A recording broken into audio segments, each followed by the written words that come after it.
le message que j'aimerais porter là, c'est aller chercher des business angels pour un projet. Parce que moi, mon chemin m'a appris ça. Il y avait 3 choses. Il y avait oser, l'humilité, et de ne pas oublier que quand on va voir quelqu'un pour lui partager un projet, finalement, peut-être qu'à ce moment-là, on arrive à un moment de sa vie où cette personne-là, elle a envie, au-delà d'investir, il faut arrêter de voir que le rapport à l'argent. Elle a envie de soutenir quelque chose de plus fort que simplement faire fructifier son patrimoine. Donc, il y a le projet qui doit fonctionner, mais il y a aussi ce qu'on défend. Et là, à toutes les entrepreneuses, entrepreneurs ou entrepreneurs sociaux, c'est ne pas oublier qu'il y a un truc plus fort que le modèle économique qui est proposé. Le modèle économique, il est important et tout, parce que sinon, on cassera la cause. Mais il y a un truc plus fort. Et donc là, ne pas hésiter à aller demander. Donc parmi vous, il y a peut-être des gens qui veulent entreprendre et on a… parfois, c'est une première entreprise ou parfois, c'est réentreprendre.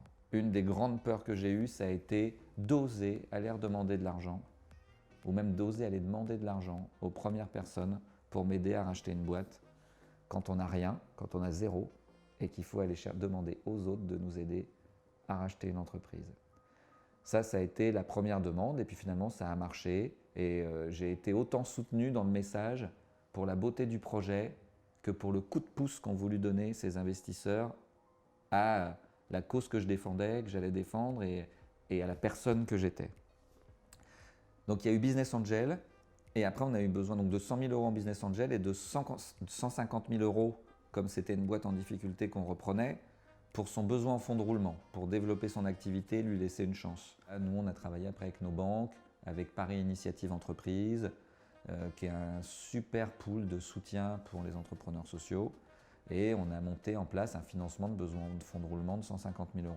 Et là, mon message aussi, c'est souvent on dit aux entrepreneurs « mais non, on ne peut financer que du matériel, des bureaux, etc. » Non, on peut financer du besoin en fonds de roulement et juste de la trésorerie. Il y a des choses qui existent et en fait, essayez de vous renseigner. Et le point que je rajouterais sur les business angels, c'est souvent, on peut avoir peur quand on entreprend de se dire « mais si je réunis l'argent, qu'est-ce qui va me rester à mon capital ?»